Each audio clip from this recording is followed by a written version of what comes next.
All right, so let's begin. Just to give a brief background on the mission and the history of the Fulbright program as we celebrate 75 years of the Fulbright Scholar Program this year. The Fulbright program has partnered with 160 countries throughout the years to offer not only faculty and scholars the opportunity to teach and research abroad, but has opened up to professionals and artists from all backgrounds to have this opportunity. And this is a bilateral program, so we also have a large number of visiting scholars and students in the United States every year. And ultimately, the mission of the program is to foster mutual understanding, advance knowledge, and ultimately improve lives around the world. This is the flagship program sponsored by the U.S. Department of State. It's the flagship international educational and cultural exchange program. And along with the generous funding of the U.S. State Department, we do receive funding from partner countries around the world to make this program possible. And we at the Institute of International Education administer the program.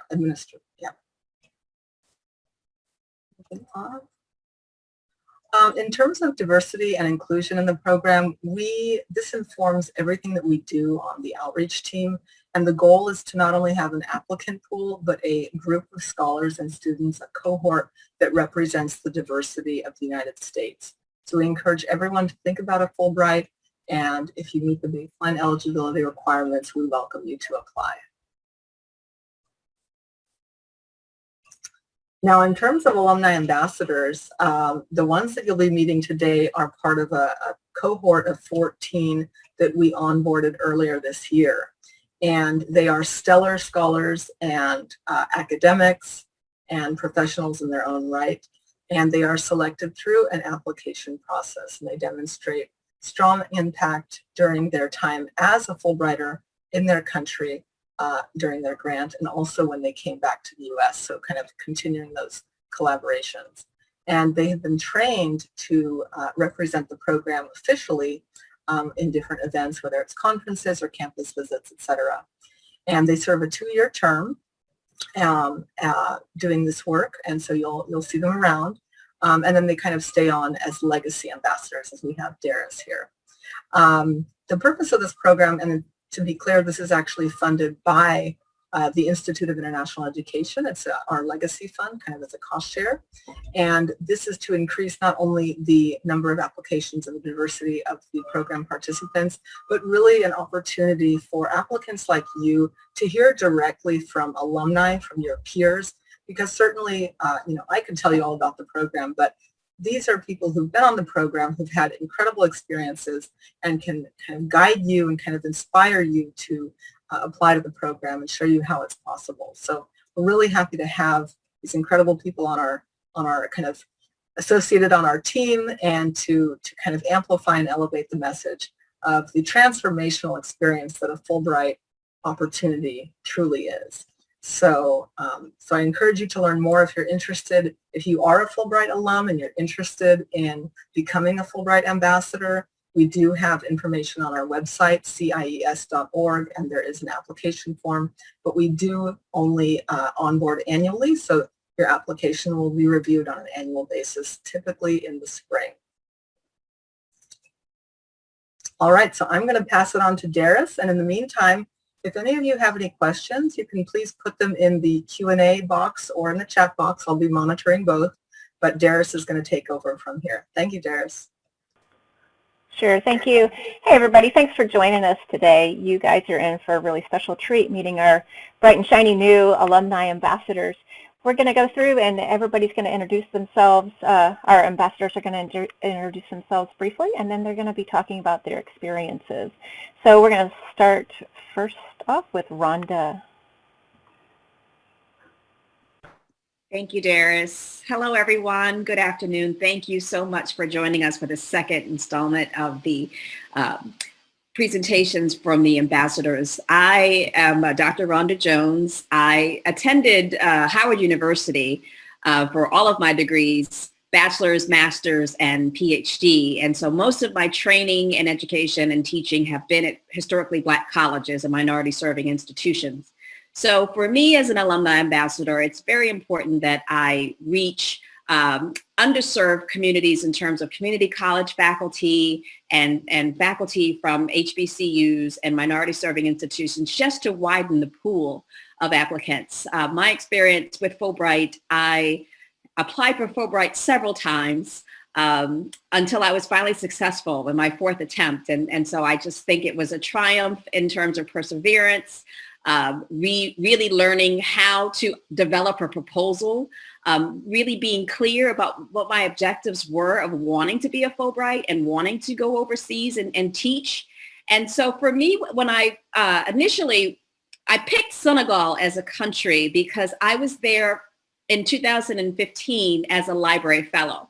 So for 20 years, I was a practicing public historian interested in cultural memory and oral history and monuments and museums, but then decided to get an additional degree in library science.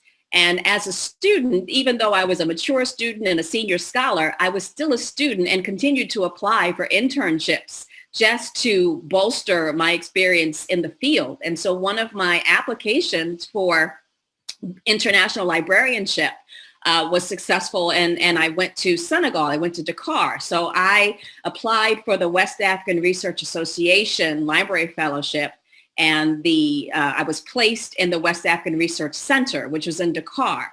And so being there as a library fellow, we do realize, I had a very limited experience with French language, but I used my high school French, and I was able to maneuver and to build a network of English-speaking colleagues who at the university and at the library were very supportive of my limited language skills, but also in helping me not just learn French, but also Wolof. So working at the library, I got to speak with students, and I was working with students, and I realized there was an American Studies program on campus which was adjacent to the University of Sheikh Anta Diop. So the West African Research Center was its own separate research center that was abutted to the university. And so a lot of the university students would come to the center to use our resources. We had two very large and very well stocked reading rooms. And so there was a very deep interest in African-American literature and African-American history and political studies. And I began to work with the students and to help them with their English and their writing and editing. And I met a number of master's students and a number of students who were very interested in doing study abroad in the United States. And so I was helping them on so many levels, and just being an editor and just being an ear for them as they were trying to figure out how can I get to the United States. And I also built a relationship with the embassy and going over to the American Studies, the American Spaces Centers at the time. So when I was ready to prepare my application for a Fulbright, I realized I could go and teach African-American history because there was a need for it. And in my experiences and my exchanges with the students, I could draw parallels between a minority serving institution and what was happening in Dakar. That you had a university that was a public university, that was the flagship, institution that dealt with overcrowded classrooms, that dealt with, as a country, data outages and power outages and student strikes and student demonstrations. So to go there and to think, as I'm preparing my application, all of these things that I have to anticipate that will, have nothing to do with my pedagogical training, that these are, country specific issues that, as even the Fulbright, readers and reviewers are saying to me, you do realize what's at stake. You do realize what you'll be, having to deal with. And I said, I understand that, and I'm experienced with it. And it's no different than what I've experienced in the past. And so to get there and to teach, I taught 2 graduate courses in African-American history and culture.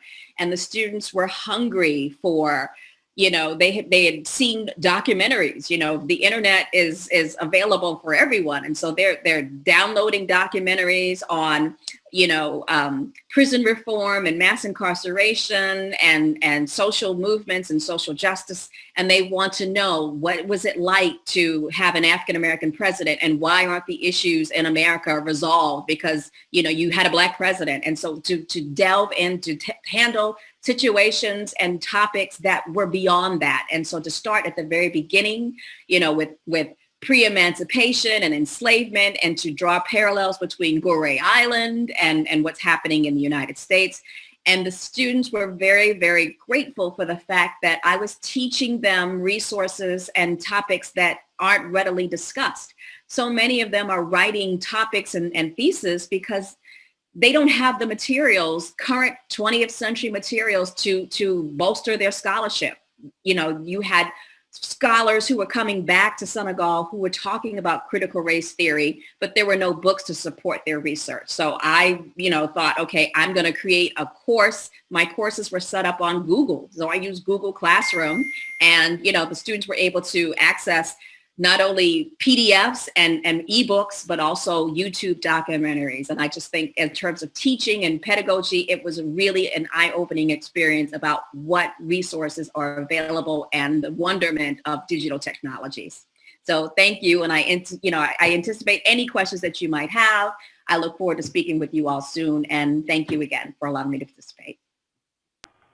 All right, thanks, Rhonda. I can certainly feel your passion for all of that. That's fantastic.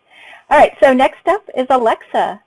Alexa, if you could introduce yourself and your country and your project. Thank you.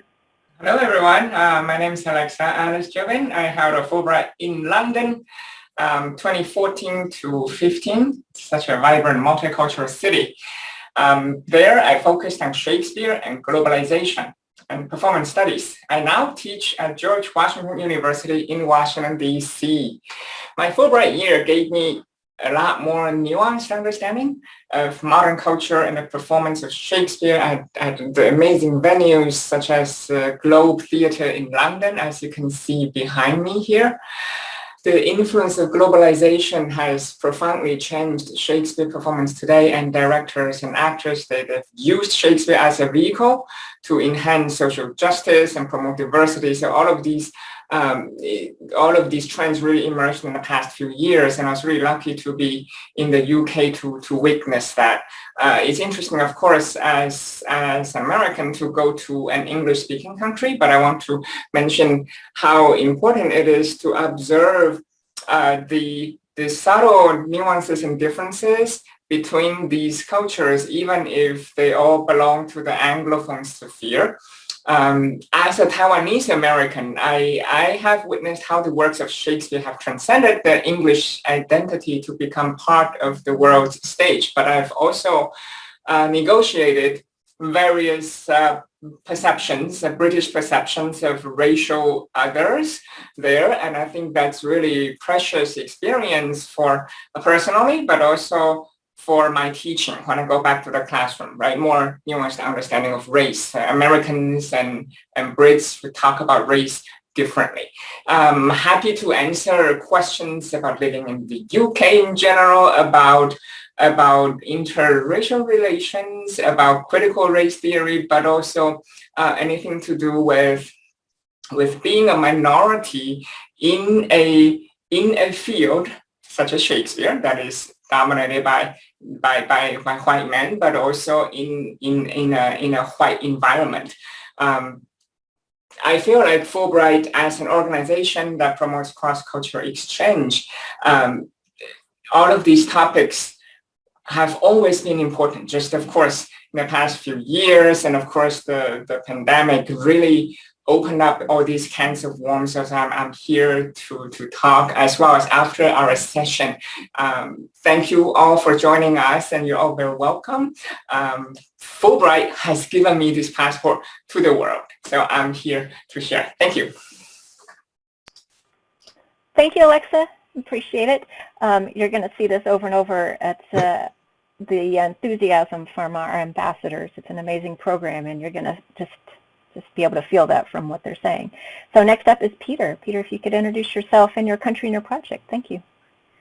Sure. I think I'm here after these two incredibly impressive presentations to let everyone know that old people can apply and have a good experience. Mine experience was transformative for lots of reasons that I'm happy to talk about later.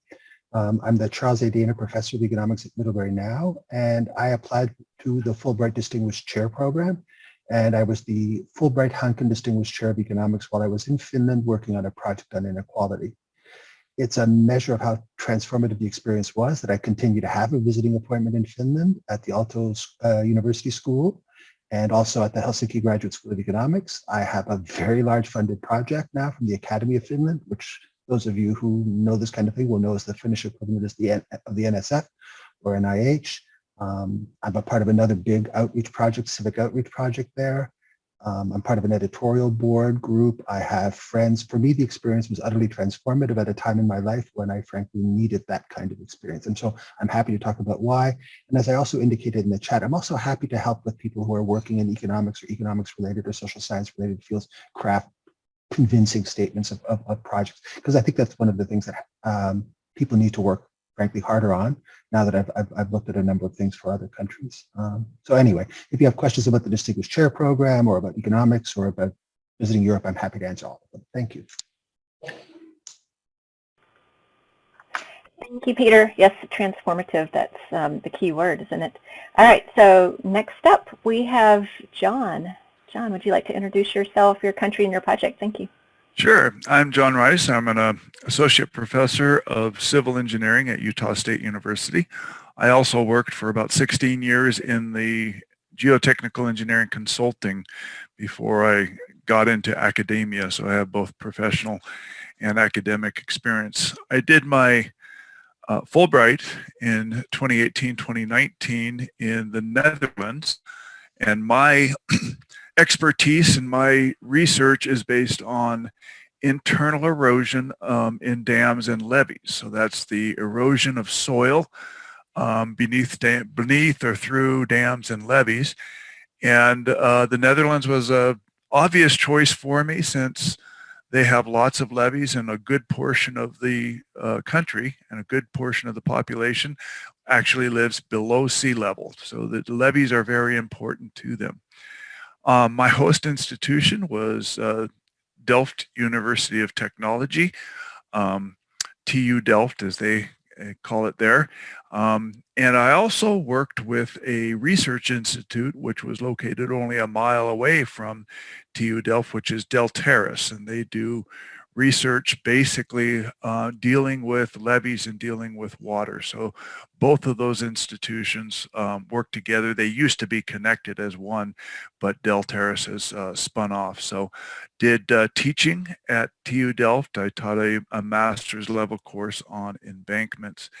And I also interacted when I was in the country. I made contacts with Rijkswaterstaat, which is the basically the Dutch equivalent of the U.S. Army Corps of Engineers without the Army portion of it. It's a civil branch of the government, and got to talk to them about what their direction was for research and for the technology that would be implemented into the levee system in the Netherlands. So it was a great experience, not only academically, but getting to work with the country as a whole, and then just being in the Netherlands and immersing into a similar culture, but that to the United States, but different enough, and having a great time being there.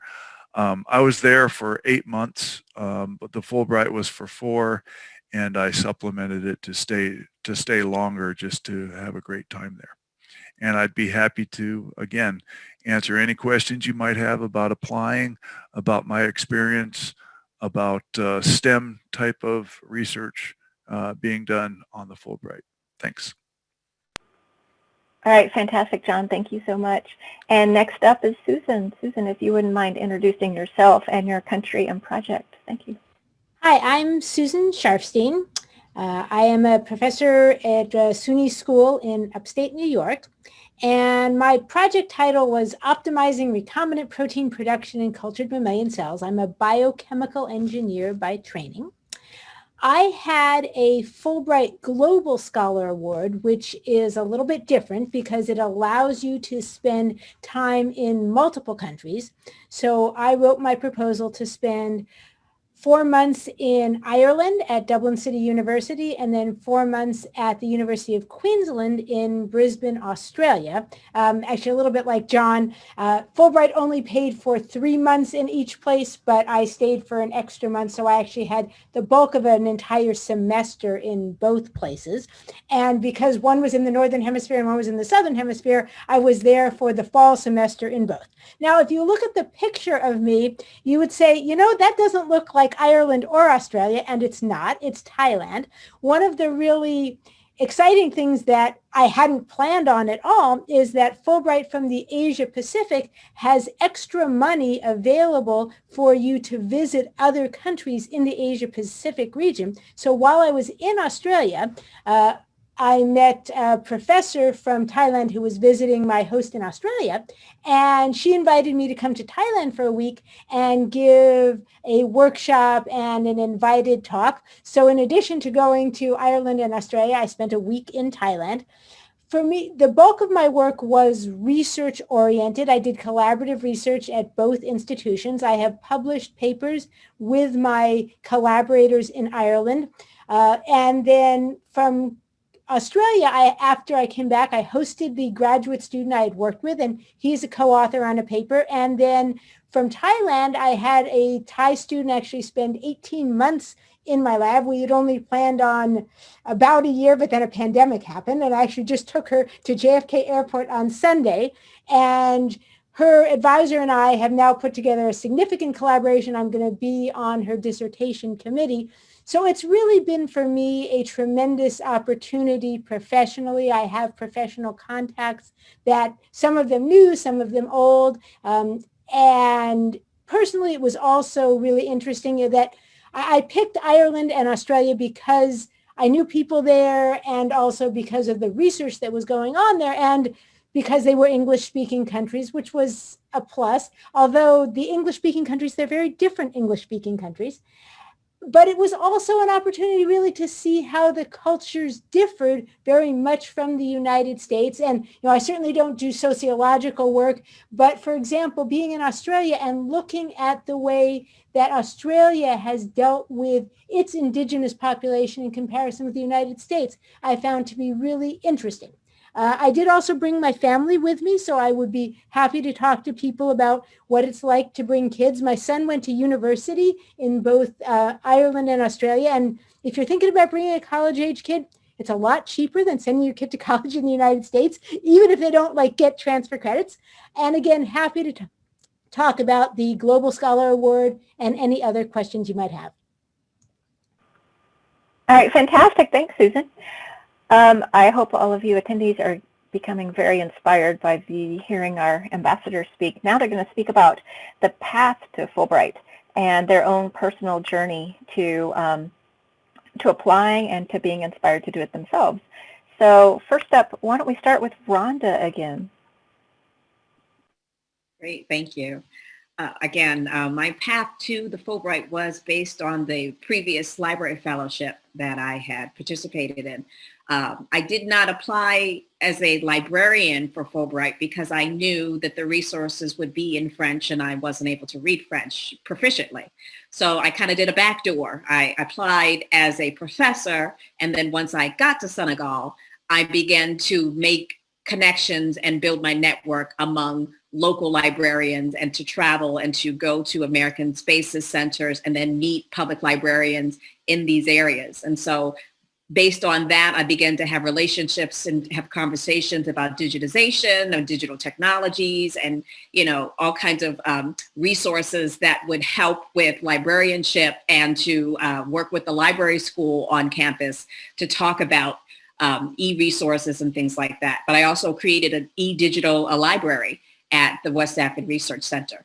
So one thing, in my training, to come back and to think about how did I prepare, I mean, the first thing to really convince the reviewers that even though this was a French-speaking country, that I would be able to maneuver with limited French experience because I had this relationship with the American Studies Department. when I got to UCAD, University Sheikh Anta Diop, I then realized that each department had its own in-house library, separate from the university library. So the English department had this, plethora of resources that I then taught them, like here are some open source programs that you can begin cataloging all of the materials that are here. And then they were beginning to talk about digitization for master's thesis and dissertations. So it was just really a robust conversation that I could have, but I wouldn't have been able to have it, without the confidence of knowing that there are so many people on campus that are trying to practice their English and that will allow me to work with them and to show me the resources that are not necessarily discoverable in normal circumstances. And so just to read about, African literature and African poetry and have conversations about translation between English, French, and Wolof, and just reaching, again, access to information among underserved populations. That's my passion that, literacy and knowledge is usable and it should be available. And with the internet, it should be accessible. So that really was my takeaway for my teaching and for, my work as a practitioner, as a librarian. So to think about, how do you teach using these resources, even beyond language, murals and music and poetry. All right, fantastic. Thank you, Rhonda. Let's switch up the order a little bit, and I know there's some questions kind of directed towards Susan. Susan, in developing in your path and developing your proposal and applying with the global program, I know there's a couple questions about that. So if you could let us know what inspired you and how you went about that process. Sure. So what actually started me thinking about it was that I had friends who'd done a Fulbright. They'd actually spent a year in Uganda. I had wanted to take a sabbatical, and I'd really wanted to go to Ireland and collaborate with the research group at Dublin City University. And then I was at a meeting, and a colleague from Australia said to me, so, if you ever want to go on a sabbatical in Australia, just send me an email. I was like, oh, Australia. And so then I started looking, I went to Fulbright seminars and I learned about the Global Scholar Award. And I was like, well, that's clearly what, would be perfect for me. And also it was very nice because the timing worked very well, that typically Fulbright scholars go in the fall semester, because often they'll go for a whole year. And the fall semester in Australia was obviously not the same as the fall semester in Ireland. I then, as I started working on this, reached out to other people who had Fulbright Global Scholar Awards. And it turned out that one of the things I learned, and part of the reason for my wanting to become a Fulbright ambassador, was because I realized that there were people I knew who had Fulbright scholarships that I didn't know about. And so there was somebody that I knew quite well professionally who had a Global Scholar Award. So I reached out to him and asked him to read my essays. And we talked about how the program differed between one year and another. And then I also reached out to another colleague of mine who had a Fulbright scholarship in India. And that was useful to have, these professional peers, because they could read my essays with an eye towards, how do you write a technical proposal for people who are technically literate but not in your area of expertise? And then how do you also gear it for people who are not in your area at all, so that you explain what the value is to the countries? And as far as, the logistics, there were certainly more logistics of having to find housing in 2 different countries and things like that. But it seemed to me, and to my family, that it was just a tremendous opportunity. And so, that I was really excited that I could put all these pieces together. And because what I do is very global, that there's a lot of work in biotechnology and bioprocessing, so the other advantage to these particular countries is that they had very strong biopharmaceutical program or biopharmaceutical industries in these countries. And a lot of the work that I do is collaborative with industry. So that was one of the other things that my application focused on, was how I was going to engage with industry. And I certainly did. That I visited not just other universities while I was in Ireland, but I visited companies in both Ireland and Australia so that I could really share my expertise and form interactions with people in other at companies in other countries. All right, thanks, Susan. Let's go to John now. There's a mention of John. John, can you talk about your path to applying and what inspired you? And on top of that, there was a question about the application process and being really precise. And can you also speak to letters of invitation? What was your particular experience with letters of invitation? Sure. So why I applied, and it started several years before my sabbatical was coming up. I had several friends. I was lucky enough to have several friends and close colleagues that had done Fulbrights, both up in Northern Europe, and talked to them a lot about their experience and got very interested in the Fulbright program.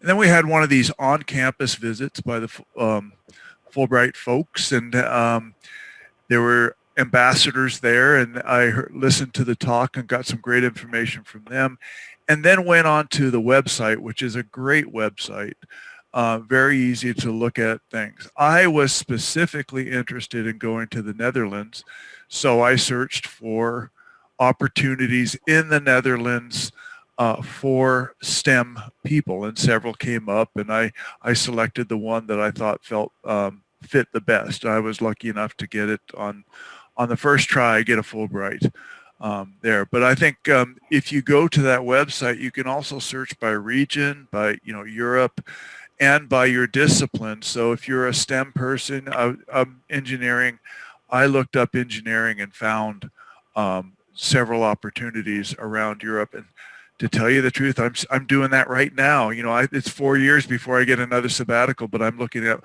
what opportunities are at different countries that I might have some collaboration experience with. The other things, coming to getting a recommendation or invitation letter, invitation letter. I would say that was quite easy. I talked to people in the Netherlands on other collaborations that we had. I had the opportunity to go to the Netherlands about 2 years before my sabbatical, and it was a conference that I attended there. So I stayed an extra day at the conference and went to the university and went to the Research Institute and just talked to them about, started the conversation really right then and there about the sabbatical and Fulbright and teaching at the university. And then when the time came to apply, asked them for the invitation letter, if they would write that letter. Give it some time. Don't do it in the last week, because often they'll have to get that approved up and down the ladder for the invitation, the academic ladder, administrative ladder to get that invitation done. So I would start the conversation, like a lot of people say, at least a year beforehand, and get the ideas of what you're going to do. That'll help you write your essays. And be specific about your essays and exactly what you're going to do and what you're going to work with, who you're going to work with, what laboratories you're going to use, and even the discussion about what you're going to teach and how you're going to collaborate on teaching also. All right, fantastic. That's great advice, John. And Peter, would you like to speak about the application process and what inspired you along the way? Sure. In fact, let me perhaps echo something that Susan and John said, and it speaks to, I think, a popular misconception about Fulbright. I sometimes talk to STEM colleagues about Fulbright, or people in STEM-like fields, or even some social science fields, and the sense is, well, I can't do this because I work collaboratively, I work in a lab, I have projects, I'm fixed geographically. And I think you're hearing from 3 different people who have collaborative projects going all the time that, in fact, that's not the obstacle that some people think. for both Susan and John, and indeed for me, it came at a good time. I had some collaborative projects going, but I was looking to start some new ones. I had a good idea of what those projects would be like.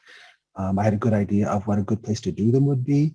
And in fact, that narrowed the search considerably. And so I want to also echo something that I think John said about the way you write the proposal and the way you seek out letters. So, you know, I'm now having read some of these too, my sense is often that people are writing for the wrong audience, right? You shouldn't be writing for people within your own discipline, because typically that's only going to be a subset of people who see it.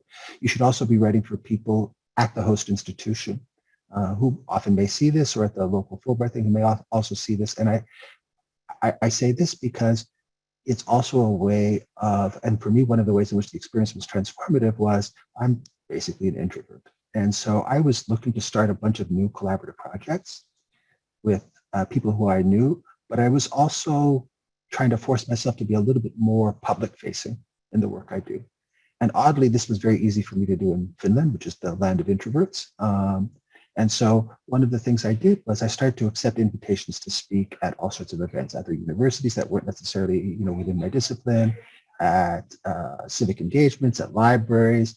And that actually built up a lot of connections that I didn't have before, and that are actually useful for now thinking about research. But I'll go back and say, STEM people can and should think about Fulbright. There's ways to do this, and the experience is worth it.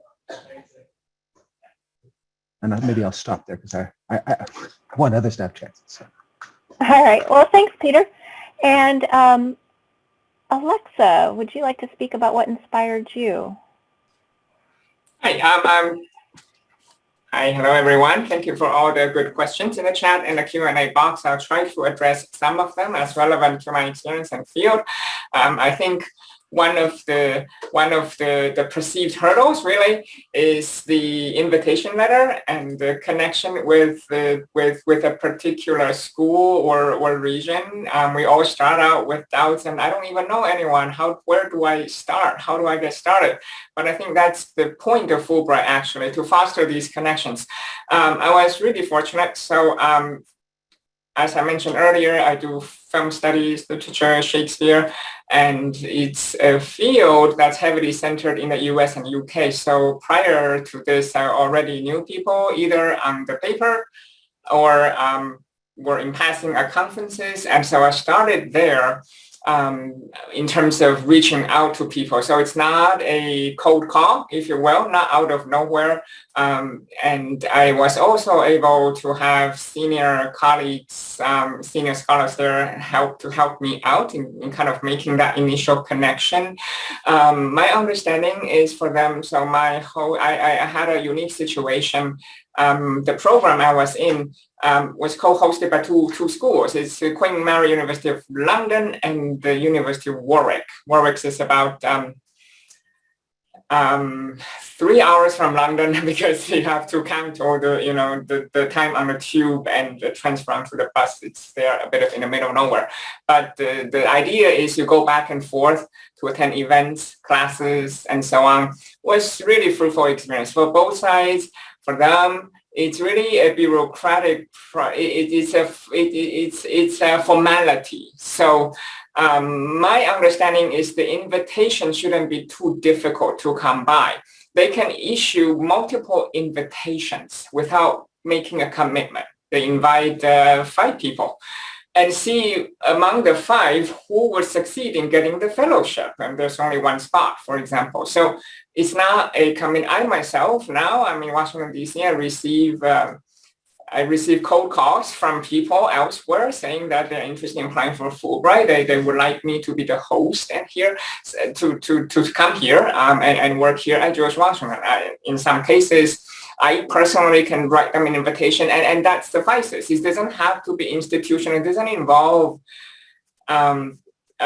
promises for visa and things like that. So I would say don't fret over too much. You could begin with the scholarly network. Perhaps you read someone's work, and I think it's a good way to reach out. What inspired me, obviously, was I work in performance, and London is such an epicenter for performance activities regarding Shakespeare, especially global Shakespeare. So I've always dreamed of going there. And I was really fortunate to be able to secure the spot. Competition is quite keen because for anyone doing theater or Shakespeare, everybody wants to go to London. And Fulbright really gave me this wonderful opportunity. There's someone who asked about essay in the Q&A. I had senior scholars read them over. I went through editorial process, so it's a long process. I would say try not to bury your head deep and just write because you're too close to the project, and it's like writing any essay. Really requires a lot of processes, like paintings. You paint over and over and over with many layers. To write jargon-free is more challenging than I thought. It actually requires that you yourself reach a very high level of understanding and full grasp of the subject before being able to speak with clarity to a general educated audiences. Someone also mentioned the interview process. I would say the first part of the application is scholarly. It's very much like your application to any fellowship. And the second part, when Fulbright interviews you, it's really not about the scholarship. It's whether you can be a good cultural ambassador of sorts, and how well you might adjust to different cultural environment. The language question, of course, would come in if it's applicable at that stage. But I think the face-to-face interview for me is actually on the phone. This is before the pandemic, but it's a phone interview with a panel. We largely talked about my goals, what my ideal year of studying there would be like, and my flexibility to adjust to different cultures. So that's actually the focus rather than your scholarly project per se at that stage. So I hope this helped, and I'm happy to circle back and answer some more questions. Thank you. All right, thank you, Alexa. All right, so next up, we have the application process, and we'll start this time. How about if we start with Peter this time on the application process? How did you select your country? And I know there have been a couple questions on language competency, so if each of you could speak to that as well, that'd be great. Thanks, Peter. So I'm happy to talk about language competency in the following way. Finnish is one of the most difficult languages in the world to learn. And fortunately, Finns speak English better than most of us do. And so language competency is never an issue, not even among undergraduates or graduate students. They're happy to talk to you in English or Swedish or Finnish or whatever you would like. And I would say, I don't think I would let language competency stop me from applying. I jump ahead. In terms of thinking about what country and what award, for me, it was relatively straightforward to narrow the process down. I was interested in a particular area. I had some particular projects in mind. I was looking to develop some new regional expertise, some new regional collaborators. I wanted a Fulbright that was research heavy. I was willing to do some teaching, but not very much. This was a sabbatical for me. And so that set of criteria narrowed down the list pretty quickly and pretty dramatically. To a handful that were kind of very specifically institution-based rather than even country-based. So there were 2 or 3 distinguishers that I was thinking about. The Finns have a fair number of them. I will say in this context that the Finnish Commission is incredibly helpful, and they were incredibly willing to reach out and help me obtain letters from whoever I wanted. So I would say, however, that in a number of cases, even when letters of invitation are optional, that they make a big difference, my sense is. And so it helps to reach out. I think one other thing is it helps to reach out and achieve clarity before you actually go through this process on what the expectations are on both sides.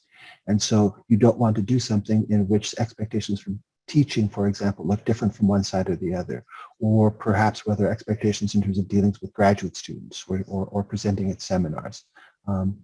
So for me, it was a pretty straightforward process. Once I knew what I wanted to do, and I was super excited to do it. I only became a U.S. citizen in 2012, so this was my first Fulbright application. It was kind of great to be successful. But it was a pretty easy process, largely driven by the fact that I had a really strong idea of the kinds of things I wanted to do and the area in which I was willing to work in. I'll say also that it was important for me to be embedded with a professional community that worked on similar issues. And so I think that that also helped a great deal. All right, thanks, Peter. John, would you like to speak to this? Sure. I think I talked a little bit already about why I selected the country, because they're into levies and I'm into levies, and a lot of the research, a lot of the key research in the area that I was working in is going on in the little country of the Netherlands. They're doing about as much research in my topic as the United States is. So that was quite simple. The host institution was also quite simple. One, it's the #1 technical university in the country, but also the location, the Research Institute, Deltares, was only a mile away. So it worked out great. Now, I also reached out to, like I said, Rijkswaterstaat and several other universities while I was there, with help from my host institution and the research institution that was nearby, so that I could take a trip. And it's easy to travel around the Netherlands by train and go to some of these other institutions and talk to people about possible collaborations, or just tell them what I'm doing, the kind of work that I'm doing. So that was quite easy. Again, just very similar. The language barrier was not a problem in the Netherlands. They speak English as well as we do. In fact, probably too well, because I wanted to learn a little bit of Dutch. It's a difficult language to learn and more difficult to speak. And just a funny aside, so I'd been practicing several terms, and walked into work one time and said, Good morgen. And they said, oh, you've been practicing your Dutch. I go, oh, did I get it right? And they said, no, but we knew what you were trying to say. So it was a fun experience to try to do that. I still know a few words of Dutch, but they are so accommodating. And I think we're kind of lucky as English speakers that a good portion of the world will interact with us in English. And so that was not really a problem. Project statement, I would say, I've been getting a few chat questions about the project statement. Like I said, I started interacting with the people that I was going to be working with a couple of years before, discussed what they were doing, discussed what I was doing. And so we had a pretty good idea of what our collaboration was going to be there. The teaching was a little less, we talked about teaching, we talked about what I would do, what I could teach, what I felt I could teach with them. And then we interacted a little bit about how that would work. I also included several seminars that I gave both at the university, the Research Institute, and other universities. I went out and talked at other locations as well, and included all of that in my application. But there's not too much in the way of specifics of the course. I think most of the people are really concerned with the general idea of what you're doing and how that works out with the country, what you're going to be providing, the benefit of what you're going to be doing to the country. And I would also include that in your essays, is how it's going to help them, how it's going to help you when you bring it home, what you'll learn there. Those are all important things to include in your essays and your application. All right, fantastic. Thanks, John. Rhonda, would you like to speak to the application process? Sure, thank you. I mentioned previously that I was preparing based on my experiences as a library fellow, but knowing that I could teach English in English. But I did get a letter of invitation. As I was there previously, I did lecture. I was a guest lecturer. So they were aware of my teaching style and of my knowledge, of my capacity to connect with students. And so it just made the process that much easier. I think the year that I applied, there were 10 fellowships to Senegal. So there was a large cohort that had an interest in the country. So I think that also worked in my favor. In terms of my essay, I mean, I really compared my pedagogical experiences to what it would have been like to teach during the Jim Crow South, where you have these limited resources and you have this passion for knowledge. And I just remember observing the students. They never got up from their seats for 8 hours. There was no eating. They were taking longhand notes, even though they had computers and laptops. No one was texting. No one was asleep. And I just kept thinking, this is not what it's like for me to go to work in my own home institution. I certainly would love to be in an environment where I could work with students who were so driven and so passionate about having access to education, to hear their stories about how far they come just to go to school, that their classes weren't until 12 o'clock, but yet they've been there since 8 o'clock in the morning because it was so crowded they needed to get a seat.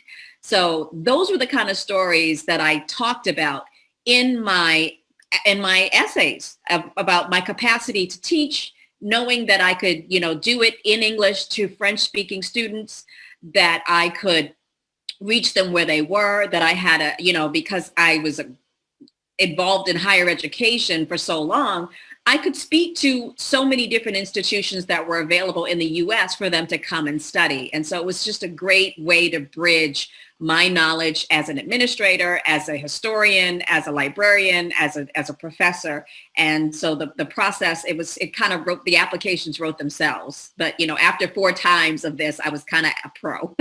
I think so. Thank you.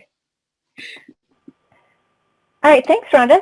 All right, in the interest of time, we're going to move on to the next slide. I know Susan and Alexa spoke a little bit about the application process before, but if you want to add to it in the next slide, we can do that. So experience in country. And let's go ahead and start with Alexa on this one. Hey, hi again. My experience in the UK has been largely positive. I'm going to start with the personal note, and I met my boyfriend in London at that time, and we've since got married. He's immigrated to the US. I have been able to really immerse myself in the English culture via the classroom experience, but also research in various archives, and I was able to gain deeper understanding of the subtle differences between British and American cultures far beyond the accent and just the use of language. For example, people I interacted with, they seemed conservative to begin with.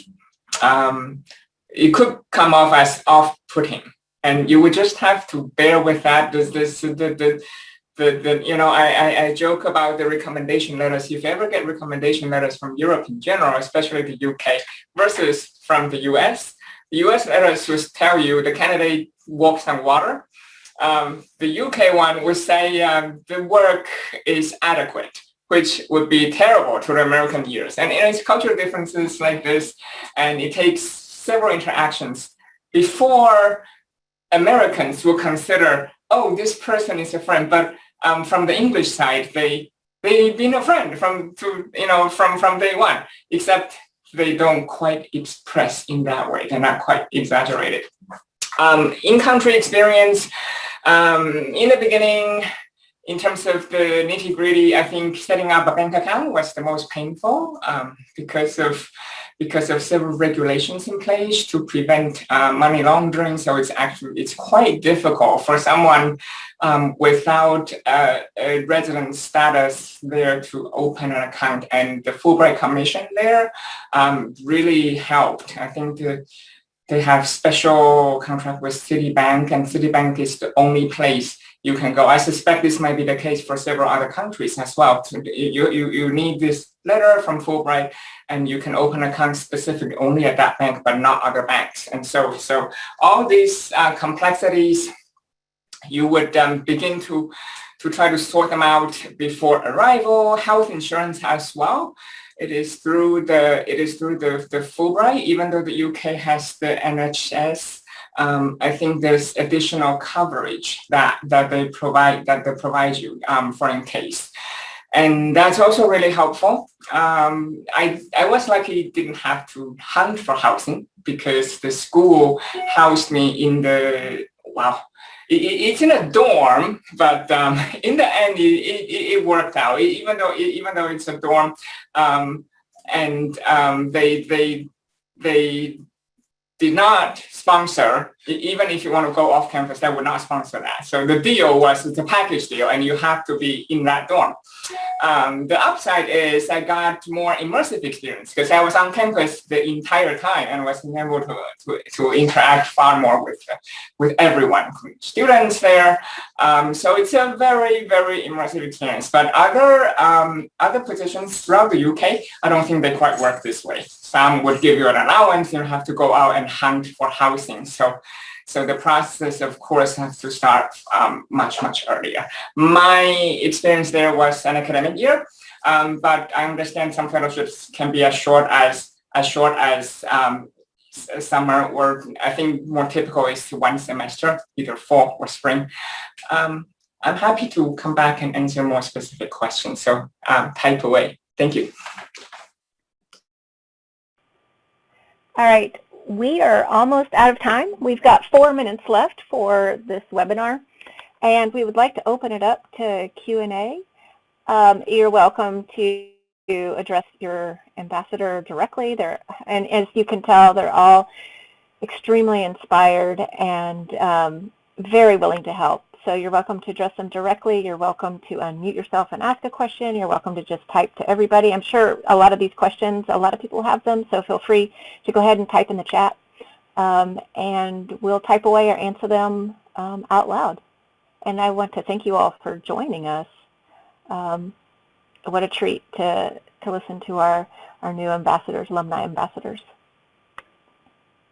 I'm sure you guys will have some wonderful questions.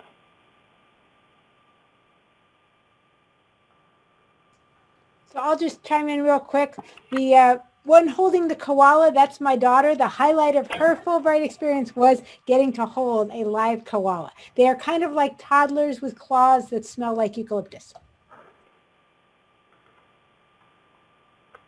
So Darius, I'll just jump in. We have a question here in the chat. If I don't have any connections, do you think we should reach out to the department or the faculty? So if we could just maybe wrap up with that question, that's always a concern for applicants who are interested but don't know where to start with making connections.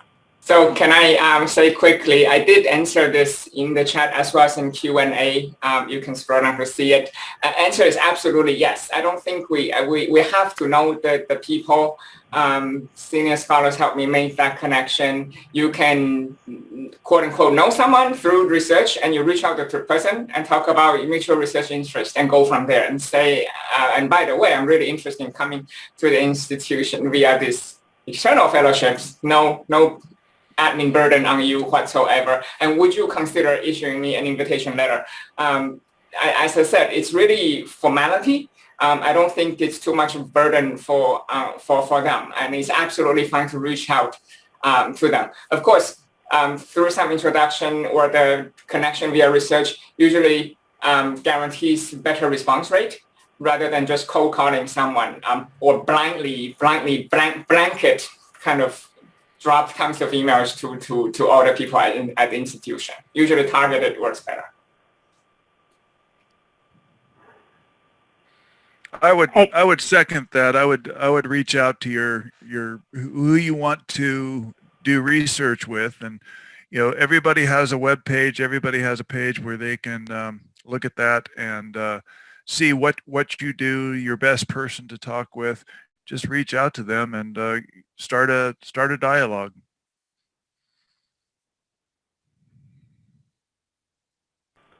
All right, fantastic. Thank you.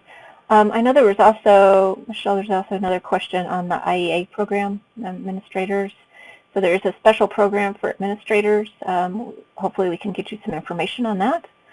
Sure. Again, feel free, if all else fails, the one email here on the screen, scholars@iie.org. Contact us there and we will send your query to the correct inbox. But I want to thank Darius for her moderation of today's webinar and introducing the Alumni Ambassadors, and thank all of you ambassadors for joining the call.